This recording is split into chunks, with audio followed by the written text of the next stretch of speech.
look up once in a while. Yeah. Take in the beauty, go down to the beach and just look at it and just go, people come from all over the world to be here, Yeah. to vacation here.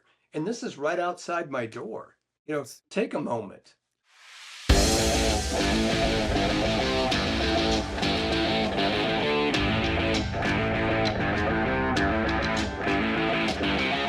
all right, everybody. Welcome to another episode of High Stakes with Steve Rosenberg. As you know, the theme of this show is really just kind of getting to know people. What I've learned being an airline pilot, traveling all over the world the last 30 years, I've kind of learned that everybody has a story. I've been sitting in cafes and bars and restaurants, and I just start talking to the person next to me, and I'm thinking, wow, this person has a past, they've got a current, and they have a future. And what I've learned is that if you never sit and actually talk to that person, you really never get to know what other people's stories are. So obviously I can't be everywhere at once. So I use this podcast show as that vehicle to be able to meet other people. Everybody has a story. I remember when I wrote my first book, one of my mentors said, Steve, write a book. And I said, on what? And he's like, tell your story. I'm like, I don't have a story. And he said, everyone has a story, write yours. So I did. But I've got Jim Madrid on today from beautiful Laguna Niguel, where soft spot in my heart because I used to live in Orange County, California. Jim, thanks for being here, buddy. Appreciate it. Hey, Steve, thanks for having me. Great to meet you too. And I appreciate you having me on the show today. Absolutely. So just for the listeners, tell everyone who you are and what you do, and then we can kind of dig into the world of Jim. Jim Madrid. I'm a mental performance coach. I work with corporations at high level. I also work with elite athletes, NFL, MLS, NBA, college, and even high school and youth. So that's my to help them think better. I love this subject. So we are going to dig in a little bit here. I guess let me ask you this. How does someone even get into this world? Very serendipitously. Okay. That's all I could say. Because I've been asked that question, Steve, many, many times. And, I was very fortunate and blessed that in an early age, growing up in Seattle, Washington, when I turned 15 years old, number one, I went to work at the original downtown Nordstrom store. My mother had gone to work there in 1958 in the children's shoe department. I went into the stock room. And then at the same time, excuse me, I went to a private high school in South End of Seattle, and I was a soccer player. And they didn't have a soccer program, but the PE coach, who was also the head football coach, made us let us play soccer during PE, and saw that I could strike a ball pretty well. So he put me on the football team as the punter, and his name was Lou Tice. And Lou went on, and he started kind of giving us this education. And back then it was called New Age thinking. Today it's more cognitive psychology and positive psychology. And so he started giving us that, and kind of turned our world upside down. And we continued to do better. And I was intrigued then, and as my career, my job at Nordstrom started going up, I started selling children's shoes. And at 18, I thought it'd be a lot more fun, Steve, to sell ladies' shoes, and it was. And that's a whole nother story. And so, next thing you know, I'm being mentored by Jim and Bruce Nordstrom. Same time, Lou went on to start his own company called the Pacific Institute. And Lou was Pete Carroll's kind of mental performance coach all through the successful USC days, and also worked with Nick Saban at Alabama. And I went to work for him in 1990, and back then what started out as a personal interest became a professional passion for me. And I'm self-taught. I'm a certified practitioner of positive psychology out of University of Pennsylvania under Martin Seligman.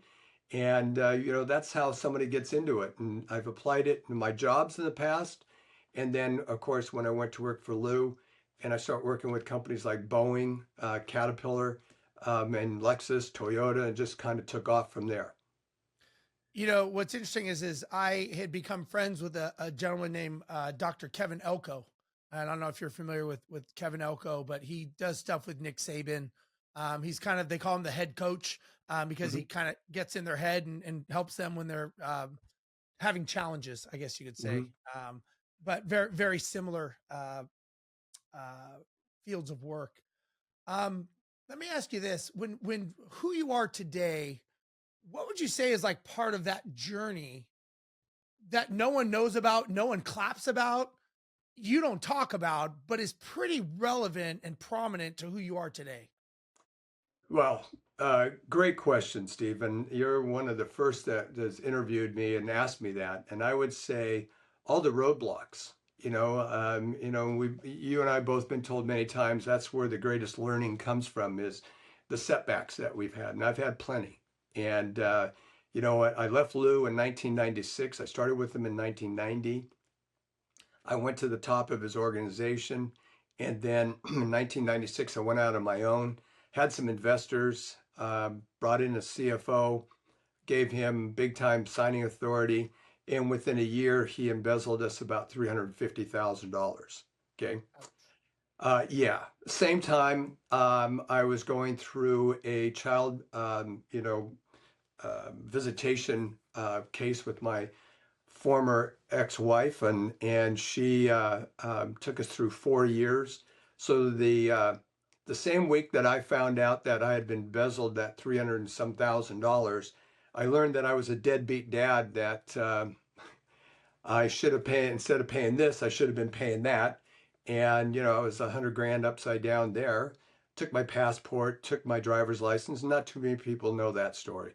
But you build yourself up, and that's where I am today. And I just think all those setbacks and all those roadblocks and barriers that was in front of me.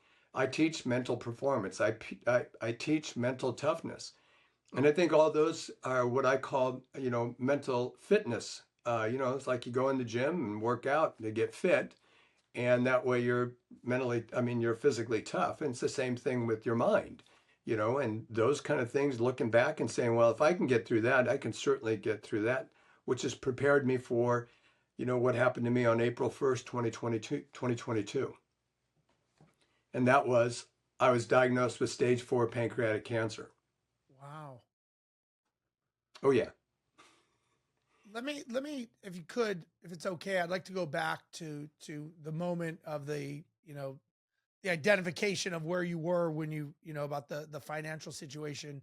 And and I know you're very familiar with the imposter syndrome theory. And did you kind of think like, wait a second, how could I be that guy? I'm that guy, and maybe I'm really not that guy. Maybe I'm really not this successful coach because I'm over here. I just had my passport taken.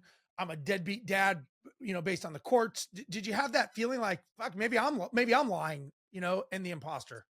No, I don't think so, because where I grew up in Seattle was a tough neighborhood. It was known as Rat City, a neighborhood. And it's like if you go to Seattle now and you say, hey, I want to go over to this neighborhood, they'll say, yeah, no, don't go there. Okay. Yeah. Stay out of there.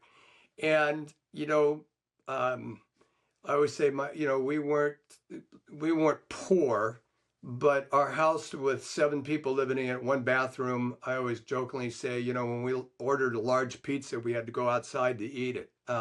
So, and growing up in that neighborhood, basically there was a mentality and a mindset of people that lived in there as those rich people. They've got all the things, and and they should give us more. And then outside the community, looking at our community, was that environment was nothing good ever comes out of Rat City. And so, when I start being a little bit more successful and doing well, it seemed like, okay, actually, first off, I was like stunned that I let something like that happen to me. And I've always been the one to say, I can dig myself out of this. I can persevere. I can move forward, and get through this. And it's going to take some tough stuff, mentally to get through it. but I did and got on the other side. Hell, I had another one happen to me. I don't need to go into that one, but that was another major one. And then my wife and I got through that one, and today we're thriving. We're absolutely thriving. And again, preparing us for that April 1st, 2022, no joke, being diagnosed with cancer. So no, I never really had that feeling. It was to me, and maybe that's weird, but I guess that's just the way I was taught and the way I grew up. Well, it could very well be the training. It's kind of like in military, Yeah. people are training and training and training Hmm. for that one day that happens, and it's muscle memory. And I think that I've had bad things happen to me. I lost my son in a motorcycle accident Wow. 2 years ago. And initially you react, right? You react to instincts and training, Mhm. Right. and then some time goes by and it kind of that quietness, right? They when Hmm. everyone goes away and all the noise, and you're kind of sitting in that silence.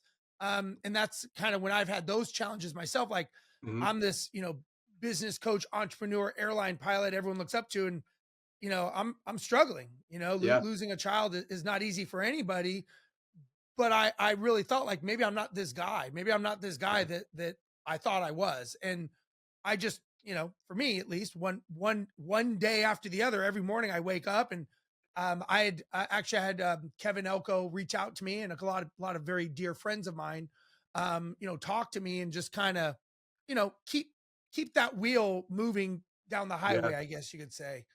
Um, let me ask you this, Jim. If you weren't who you are today, if you didn't choose this path, where do you think you would be right now in life? I think I'd probably be in sales someplace, I mean, what I was taught at a very early age, and I think it's in a great culture organization. Not if I learned anything at Nordstrom was, and especially from, those two gentlemen, growing up in that Nordstrom culture taught me a lot. And I think I would have searched out other organizations that had the same kind of culture.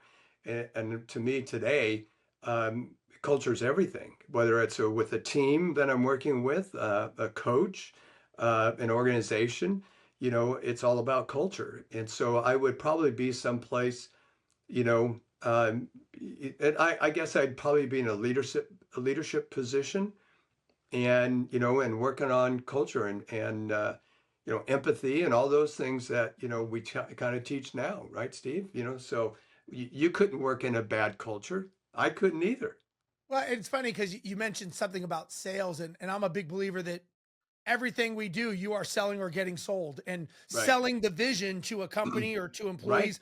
Right. That is sales. And I tell people, Totally. it's like Yeah. people tell me, like, I'm not a good salesperson. I'm like, no, you're a great salesperson because you sold yourself on the fact that you suck at sales. So you made the ultimate sale by telling yourself that. So Right. congratulations. Like, you made the biggest sale of all. Unfortunately, it was the wrong message that you were delivering. So yeah, I Yeah. agree. And I think everything is revolved around, most time, as when people think of sales, they're thinking of monetary, but it's Hmm. just a transfer of belief or communication to Yeah. believe, the vision of a company, the vision of Right. for the customers, for the team. Um, Let me ask you, when people are at a low point in their life, right? And obviously you're an expert at this, so I'm curious. Um, is there a version of them or an identity of themselves that they believe? And if so, what is it they have to let go of to become the new person or have the new identity to get them to where you want them to be?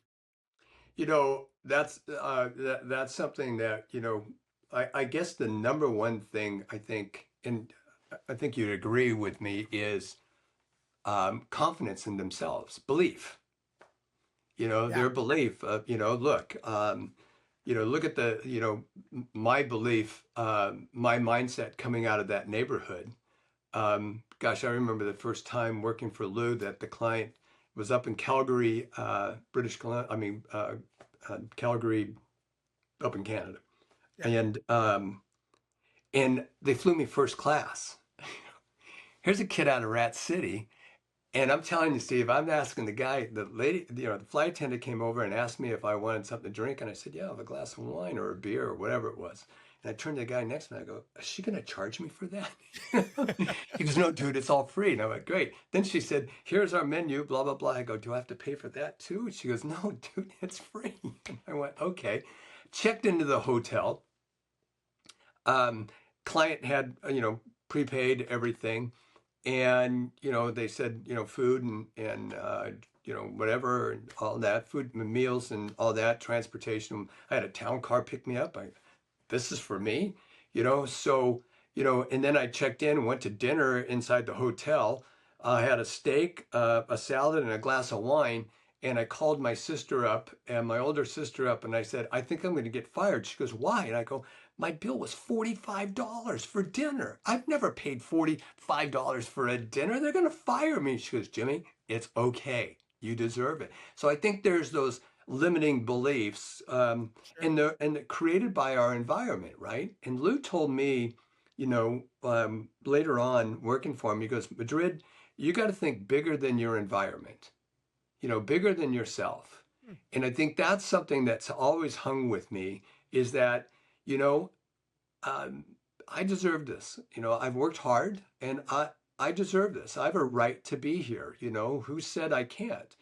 And then later on, I was mentored by a guy named Dr. Nathaniel Brandon, who wrote several books on the subject of self-esteem. And he mentored me for about 10 years. And his 6 pillars of self-esteem were, pivotal to me and my growth. And that was one of them that, I have a right to be here, So I think that kind of came around to me and it helped me grow.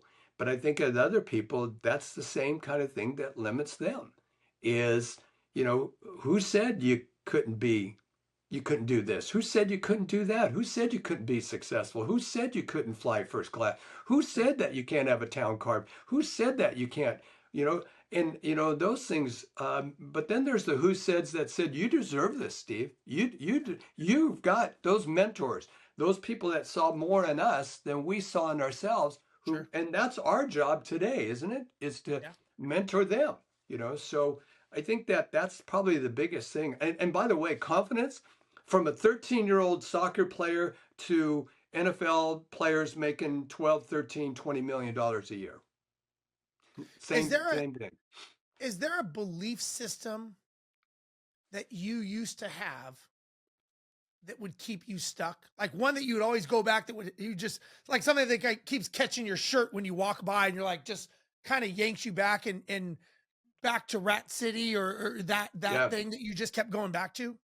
Yeah. I mean, it was weird. I've never told anybody this one. That's a good question. Yeah. I remember when I went to work for a timeshare company. Now I'm making more money than I've ever made before. And I'm out on a dance floor, dancing with a good-looking girl, whatever. And it's like, dude, you're from Rat City.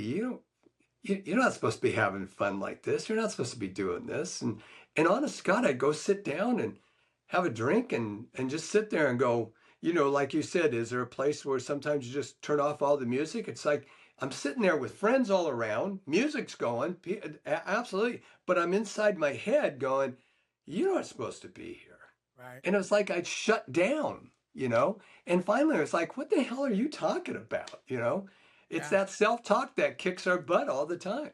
Yeah. No, I trust me, I've been there. I get it. Like what shift did you have to do to finally I don't think we ever forget it, right? I think I think it maybe dulls and it becomes more and more distant as you become the new person. Um, but is there any inner voice or anything that you would say to yourself that kept pushing you away from that person to finally say, I do deserve this. This is the new me. Well, and that was basically it. If I sit there and kick back to that, yeah, that you've earned the right for this. But I think there was a corner. My career, early career, before I got into this full time, through the '80s, um, I ended up working for Robin Leach. Okay. Remember him? Lifestyles of the Lifestyles Rich of the and rich Famous. and famous. Yeah. Right. So there was a production producer, independent producer that was took on a sports styles of the rich and famous. Okay, so I was I took a left turn out of sales. I mean a hard right, I guess, in and went into very serendipitously ended up working for this guy, and I became the production coordinator for him. And then we ended up doing a 30-minute auto show on, back then it was called Financials News Network, FNN, now CNBC. And we started this thing called Auto Trends. And we went around, and especially the classic cars, right? And we went to the classic car races, and around the country. Ended up in Palm Springs, and Sonny Bono was the mayor at the time. Yep. Remember And that? he had a race through downtown Palm Springs, right? And I'd go there the event and scout and arrange and coordinate with the city and with Sonny Bono. And he liked my style, so he hired me. And then I was in charge of that race. And, it was like, working there with him, that was kind of amazing. And, it kind of, but I was single. I had my twin boys, and, I was a single father at the time. And, I'm bouncing in and out. I had all the clubs, and everything else. I was having fun. My 12-year-old son, one of the twins, comes to me and goes, "Dad, you sure are doing a lot of partying," you know? And I went, "Yes, son, I am." And that's when I called up Jack Fitter, who was running the Pacific Institute for Lou. And I said, "I want to come up there and go to work for you guys." He said, "Then get your ass up here." And, I packed everything in a car, and went up to Seattle, lived with my brother for a couple of months, and then just kind of dug in. And that's when I want to leave all that, and I deserve this.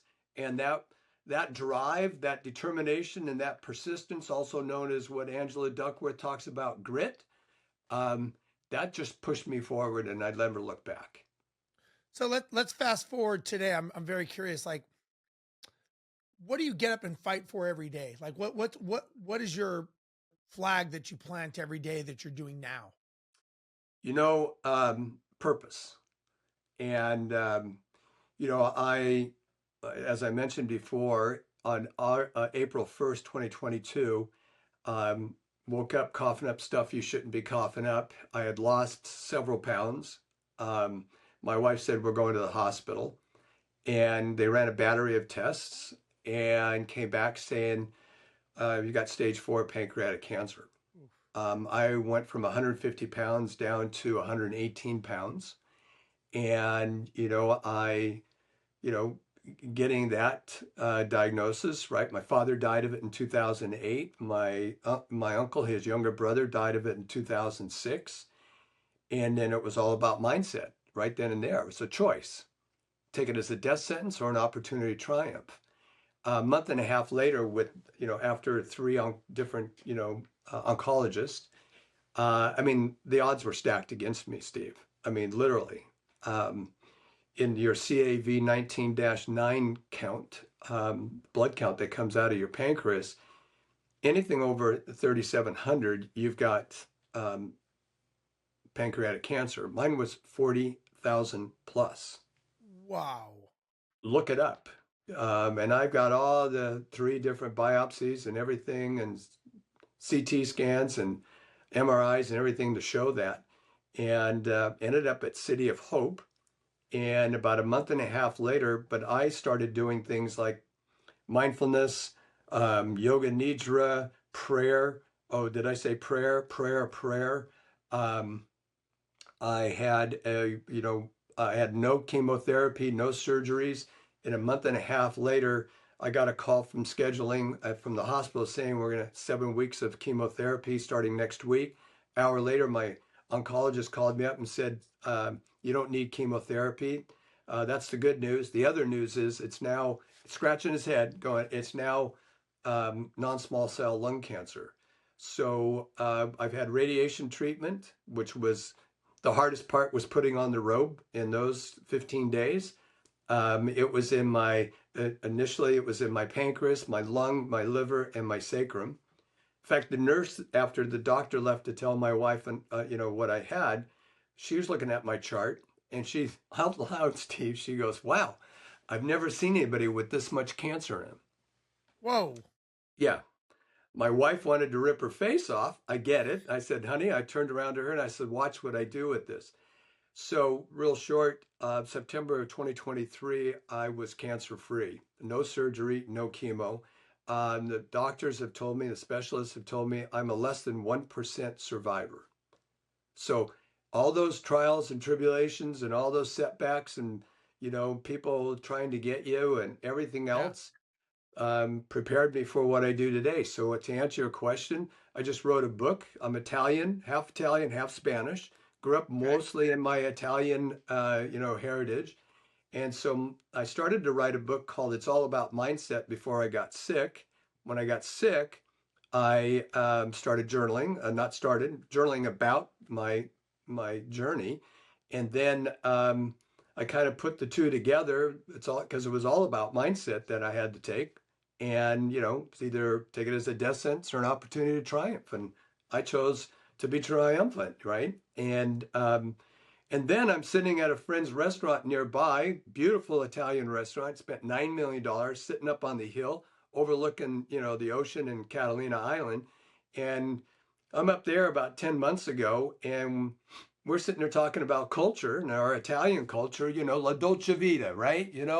And come on over. Hey, Steve, you're in the neighborhood. Why don't you stay? Where you got a place to stay? Stay. My wife goes, "Please, Jim, just give me more notice than a night before, okay?" And so I love to cook. My wife loves to clean, so it's a perfect combination. And we're sitting there talking about our Italian culture, and then the middle of the night, you know how you wake up, you got that idea, and I go, "That's it." So I put the two together. I married the book, what I was writing about, all about mindset, and about 3 days later, I came up with the title, "Meatballs and Mindset: Recipes for a Positive Life." And I just had my first book signing on Monday, a couple nights ago. We were supposed to have 50, 60 people at the restaurant. We ended up with 123 people. I Wow. Good go for I go you. to Seattle December 13th. I'll be in Seattle at the Casa Italian Cultural Center there with the book signing there. There's about 100 people signed up for that already. And of course we serve meatballs. Are you kidding Of me? course. Yeah. I love that. I'll have to get a copy of that. I'll have to order one. Thanks. Are they on Amazon or where are they? Go right now. It's not, but meatballsandmindset.com. Perfect. All right. I will have to go there and get one. Meatballsandmindset.com. Yeah, I love that. Meatballs and mindset. And we'll put that in the show notes also. So great. let me Thanks. ask you, obviously you've had a lot of things happen to you. Like, how would you define freedom today? Right. And based on 5 years ago, pre-cancer, how did you define it then? And I know how things have changed, obviously, but how would you define it differently today of what you're chasing freedom for? You know, there's that word perspective, right? Yeah. And as people have probably said to you many times after you lost your son, and I'm so sorry for that, they say this: "I can't imagine." Yeah. How many times were you told that? Oh, And your self-talk is like, "No, you can't. You yeah. you absolutely can't." And I've had that said to me many times too. And my self-talk is, "No, you're right. You can't imagine." Yeah. Um, I'm sure you still have some of those dark thoughts. You miss them dearly, and so Sure. on, and those emotions come back up. Same with me. I'm alive by the grace of God today, and I look back at 5 years ago. If you said um, it was about hitting retirement, that I can make enough money that my wife and I can retire, right? And that was the drive, right? But my work is not so much transactional as more as I've always approached it as transformational. And I've prided myself on that. You and I can make money any place. Sure. That wasn't really the deal. So it was both the retirement stuff and the legacy I would leave to, I've been blessed. I've been in seven, continents, 5 countries, and close to 1 million people that over the last, 37 plus years. And to get those calls today, and get a message, at a soccer player who's playing at a professional level. He was in high school on a club team, 15 years old when I coached him. And he gives me credit for where he is today and happily married with a kid and doing well. And, to me, that's the money ball. That's the money ball right there. And I get those a lot. My wife and I, we get Christmas cards and I go, whoa, where'd that come from? I get a text message, an email, somebody posts something up on social media someplace. And, it's amazing, and to me, um, so going back to waking up in the morning, my purpose has completely changed, and, I think through my story, I'm good raised Catholic and I just think today that, while we're talking, a text message came in.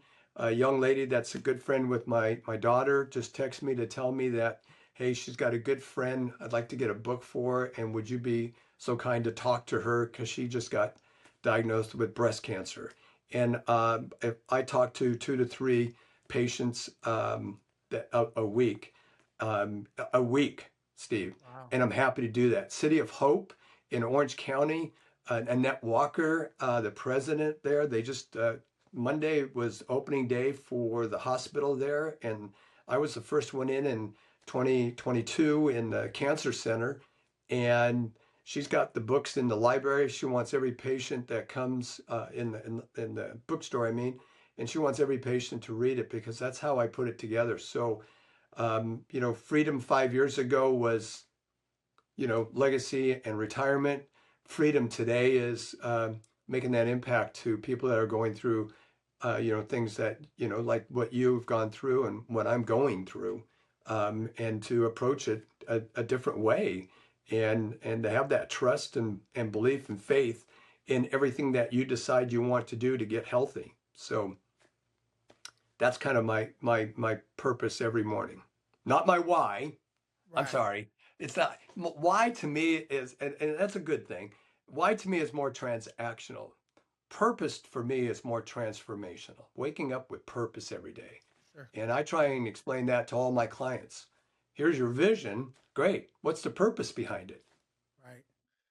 Based on that, based on your life today, right, who you are, um, what is your non-negotiable in life? My non-negotiable in life, I would say integrity. I mean, I won't, I won't shortcut it. I am who I am. I won't fake myself. The authenticity. I won't try and be somebody that I'm not. Um, I've learned that coming out of the hood. I've seen people. In fact, I've got a relative that's still dealing with it. Like, don't tell anybody we're from Rat City. And so that self-acceptance. I am who I am, and take it or leave it. Is there is there a truth in life that you wish somebody would have told you a long time ago that you're like, that would have been good to know, that you now know? Um, yeah, I guess it would be going back to, you know, my father used to always say it, and that anything is possible. And my mother would sit right there next to her and tell us, as long as you work your ass off, and that's the Sure. truth, right? Yeah. Yeah, The Secret was good. The book, The Secret, was good content. Um, but psychiatrists and psychologists looked at it too as saying you just can't sit there and contemplate something. The old story of Jim Carrey writing himself a check for $1 million. Sure. Dude didn't go out and write himself a check for $1 million, go sit on the couch and wait for the phone call. No, he went and worked his ass off, Yeah. in different auditions. So, there's more to it than that, right? Yeah. And I think that the truth is that, I wish somebody would have drilled that more into me back in those days about the opportunity to, your work ethic. And I think that, I kind of took it lightly. And yeah, I did okay, but I think it could have advanced my journey a lot more if I would have just had that strong determination. And when I hit in 1990, when that hit, that I wish I would have known what I knew there in 1990 when in 1976, Yeah, so it makes sense. Like, if there's people watching or listening to this, and maybe they're stuck in their own, we'll call it their own survival mode, right? Something that mhm. they're dealing with. Is there a truth that they need to hear?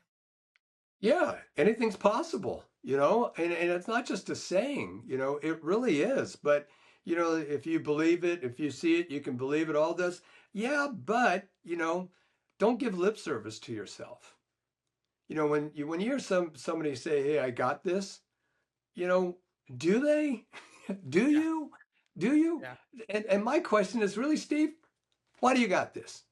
Well, right. because Jim, because I've been through this, and I've trained this, and I've learned this, and I've got that. Okay, good, Steve, you're good, right? But when an athlete says to me, "I got this," and goes out and shanks a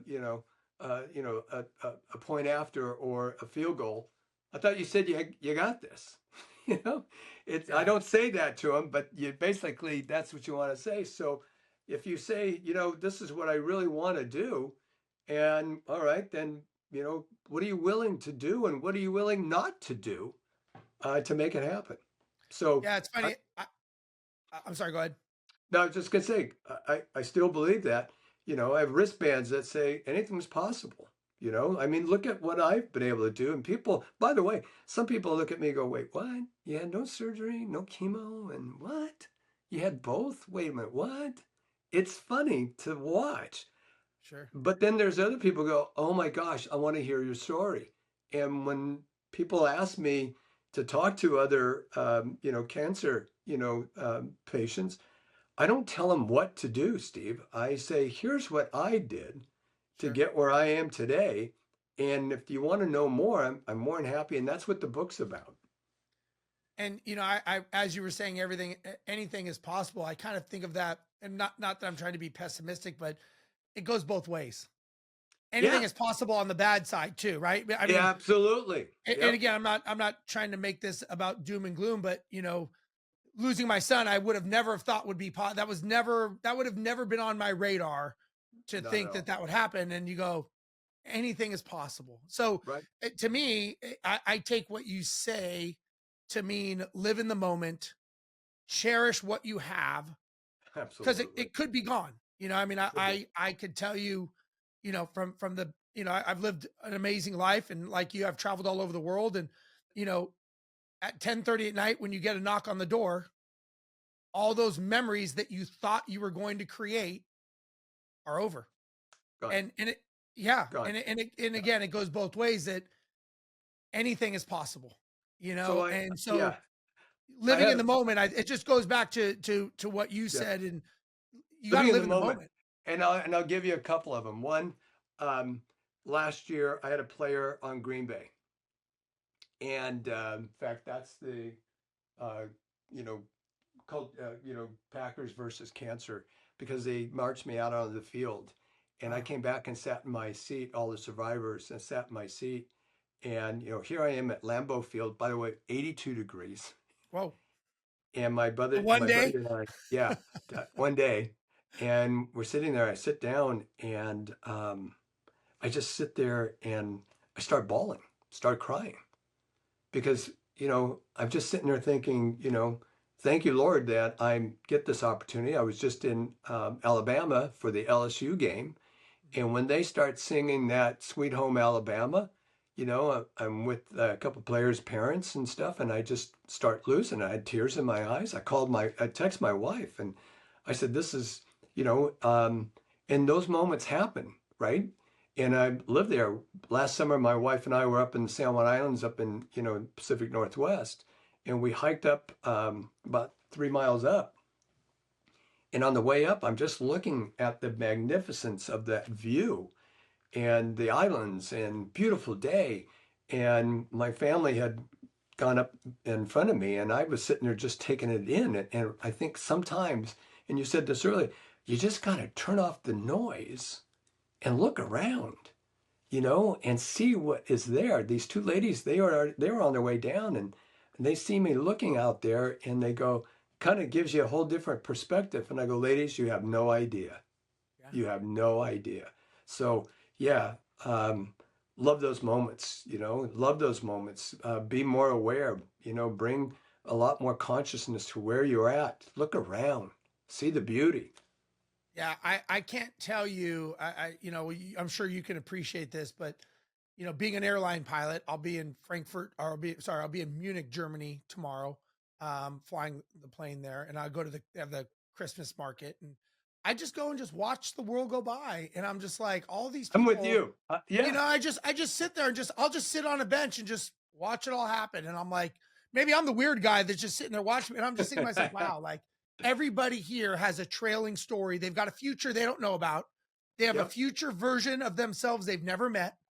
They've right, got their present. right. And Yep. I'm just sitting there watching, like, wow, it is amazing. And then, I'm there for 24 hours and then I punch out and fly home, and I'll go to Sydney, Australia and do the same thing. I'm like, wow, it just, I don't know. To me, it just blows my mind. And I feel so lucky to be able to see it from that So, perspective. so you fly the friendly skies, do you? I do. Yep. Okay, so Yeah. I just booked our flight. My daughter lives in Sydney, Okay. Yep. and just booked our flights in March to go to Sydney. Yeah. And I'm a big friendly skies guy. Yeah. Unfortunately, Beautiful. I'm not on that airlines, but I'm on a different one. But Yeah. anyway, but going back to what you're saying, I had an office in Madrid, Spain from 2000 to 2008. And you walk around, you look up around, when you're in the city, you look around and you see all the sculptures and stuff. But the Madrilenos got their heads down and everybody's boom, boom, boom, boom. And you just Yep. go, I get in the class, do a talk and I go, look up once in a while. Yeah. Take in the beauty of where you Yeah. live. Same thing where, where I live Yep. here. And Yeah. it's like, Beautiful. go down to the beach and just look at it. And just go, people come from all over the world to be here, Yeah. to vacation here. And this is right outside my door. Yeah. Take a moment. Take a moment. That's a great thing. And just as your wristband says, because anything can happen. Anything can happen, good or Anything. bad. But it's Yep. our future is not predicated or dictated or assured. It's we will have a future. We just don't know what it's going to be. Right. And that, like you said, it can take wild twists and turns. Jim, I really appreciate your time today. I really had a good time. I hope this was good for you. And Absolutely. Thanks, again, Steve. what is the name of your book? Meatballs and mindset. Meatballs Recipes, and yeah, mindset. Recipes for a positive life. Now, there's the recipes. When I was putting the book together, and I thought, well, if I put recipes in, it's going to kind of break the thought pattern. yeah. So I put a QR code, and it takes you to our website, meatballsandmindset.com, and there's recipes that are going in there now. So, yeah, Nice. yeah, Very it's fun. cool. Yeah, All it's a right. fun book. It's a fun book. Well, I'm going to definitely go to the website when we're done and grab myself a copy, and I'm sure I'll enjoy it. Jim, thank you for your time. If somebody wants to find you or track you or look at you more, is there any social media or anything like that you have? Facebook, Jim Madrid, LinkedIn, Jim Madrid, and X and Instagram, all those, all that. But JimMadrid.com is our kind of our corporate one, Mhm. and it will take you over to Meatballs and Mindset. Sports wise, astacademy.com. That's our advanced sports technology company. That's where, my goal there is what I do with the pros. Can we give this education to, the youth from about age 13 on up and supply them with the mental skills, the life skills that'll go way beyond the sports field the rest of their life. Yeah. That is awesome. That is awesome. Well, Jim, again, thank you for your time. This has been a Steve, really, yeah. really positive show, and I appreciate you and giving me the most valuable thing you have, which is your time. So thank you for that. For those of you that are watching, listening, you know where to find Jim. You know where to find me. If you like this, make sure you subscribe, like the channel. On behalf of Jim and myself, I want to thank you, and we will see you next time on High Stakes with Steve Rosenberg. See you guys.